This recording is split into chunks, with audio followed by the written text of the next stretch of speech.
পুনৰবাৰ cook with বৰ্ণালীলৈ আপোনালোকৰ স্বাগতম। সাধাৰণতে কেটলি মুখত দিয়া পিঠাৰ বাবে পৰিমল বা আইজোং চাউল লাগে। চাউলখিনি 2 ঘণ্টাৰ বাবে তিয়াই থ'ব লাগে।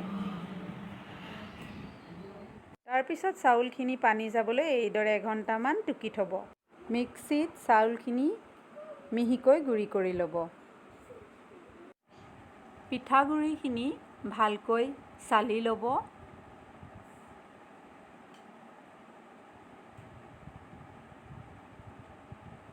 এতিয়া পিঠাগুড়ি, অলপ নাৰিকল ৰুকা, অলপ চেনি, অলপ নিমখ আৰু অলপ পানী লাগিব।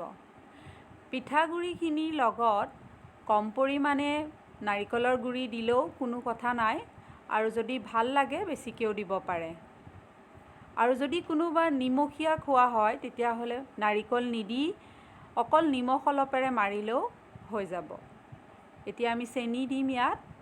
চেনি নোখোৱা মানুহে চেনি নিদিলেও কোনো কথা নাই। যোনে ভাল পায়, অলপ মিঠা হ'লে ভাল পায়, তেওঁলোকে চেনি দিব পাৰে।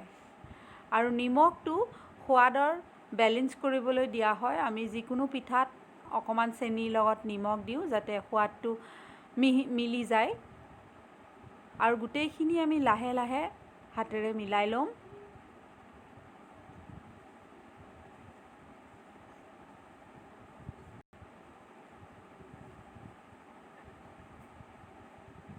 আৰু ভালদৰে মিলোৱা হোৱাৰ পিছত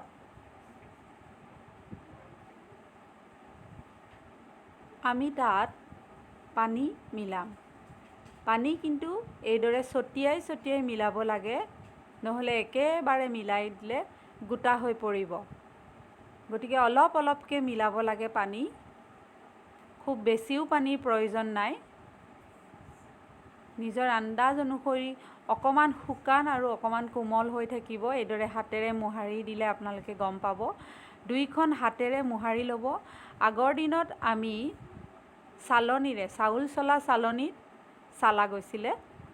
কিন্তু যিহেতু হয়তো যদি আপোনাৰ ঘৰত চাউল চলা চালনীৰ অসুবিধা, তেনেহ'লে এইদৰে আমি চাটনি পিছা ৰুকনিত চালি ল'বও পাৰোঁ।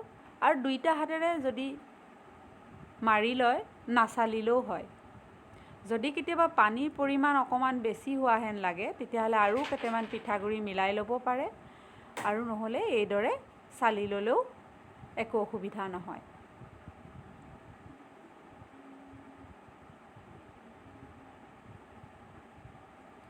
এয়া চাওক কি সুন্দৰকৈ গুড়া হৈ ওলাল। দানাৰ দৰে এই গুড়া হ'ব।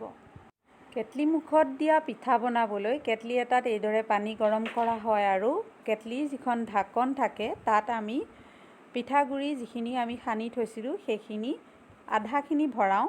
আৰু যদি কোনোবাই ভাল পায় মাজত গুড় দি খাবলৈ, যিহেতু আমি অলৰেডি চেনি দিছোঁৱেই, তাত একো নিদিলেও হয়, কিন্তু গুড়ৰ যদি সোৱাদ ভাল পায়, এনেকৈ মাজত অলপ গুড়ৰ ফিলিং দি পেলাই আকৌ অলপমান পিঠাগুড়ি দি ভৰাব পাৰে। এইদৰে পিঠাগুড়িখিনি ভৰোৱা হোৱাৰ পিছত এখন মিহি কটন কাপোৰে মেৰিয়াই ল'ব লাগে আৰু উতলি থকা পানীৰ ভাপৰ ওপৰত দি দিব লাগে। আৰু কেটলিৰ যিটো মুখেৰে পানী ওলোৱাই আহে, সেই মুখৰ ফালে এটুকুৰ কাগজেৰে মুখখন বন্ধ কৰি দিব লাগে। গুড়ৰ ফিলিং নিদি নিমখীয়া খোৱা ব্যক্তিসকলে নৰসিংহৰ পাত আৰু নাৰিকলৰ গুড়া, নিমখ অকণমান দি শুকানকৈ ভাজি ফিলিং দিও নিমখীয়া কেটলি মুখত দিয়া পিঠা বনাই খাব পাৰে। এইটো মই একো নিদিয়াকৈ প্লেইন বনাইছোঁ। এইদৰে মাৰি চাব। যদি মাৰি চাওঁতে পেট ফুলাৰ দৰে ধপ ধপ শব্দ হয়, তেতিয়া গম পাব আপোনাৰ পিঠা হৈ গৈছে। আৰু তাৰপিছত এইদৰে উলিয়াই আনিব। দেখিব সুন্দৰ পিঠা তৈয়াৰ। আহকচোন আপোনালোকক আৰু এটা পদ্ধতি শিকাই দিওঁ। এইটো হৈছে পুট্টু ষ্টেণ্ড বা পুট্টু মেকাৰ। দক্ষিণ ভাৰতীয় পৰম্পৰাগত খাদ্য পুট্টু বনাবলৈ ইয়াক ব্যৱহাৰ কৰা হয়। আজিকালি ই অনলাইন যোগেও উপলব্ধ। ইয়াত ঠিক একেদৰেই আমাৰ পিঠাগুড়িৰ মিশ্ৰণখিনি আৰু গুড়খিনি ভৰাই ল'ব লাগে। আৰু এটা কুকাৰত পানী গৰম হ'বলৈ দিব লাগে। কিন্তু মাজে মাজে চাই থাকিব পানী কমি গৈছে নেকি আৰু ঢাকনখন মাৰি দিব লাগে। চিটিৰ জাগাত এই পুট্টু মেকাৰক বহাই দিলে আপোনালোকৰ পিঠা তৈয়াৰ। নহয়নে অতি সহজ?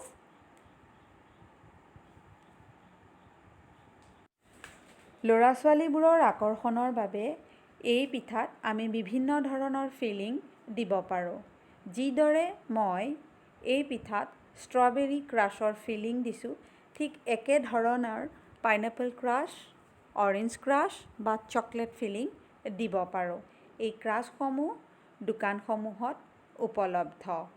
এইদৰে সুন্দৰ সুন্দৰ ফিলিং দি বনোৱা পিঠা হয়তো আজিকালি উঠি অহা প্ৰজন্মই দেখি আগ্ৰহী হ'ব বুলি আশা ৰাখিছোঁ।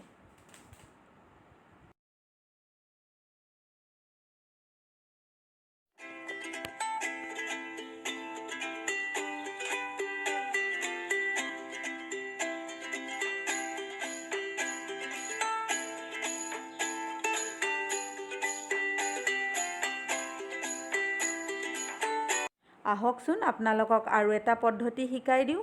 যিসকলৰ কেটলি বা পুট্টু মেকাৰ নাই, তেওঁলোকে অতি সহজতে উপলব্ধ ডিছপ'জেবল কাপৰ তলৰ ফালে ফুটা কৰি একেই মিশ্ৰণখিনি ভৰাই এটুকুৰা কাপোৰ নাইবা ফইল পেপাৰে মুখখন বান্ধি কুকাৰৰ চিটিত 2 মিনিটমান দি পিঠা বনাব পাৰে।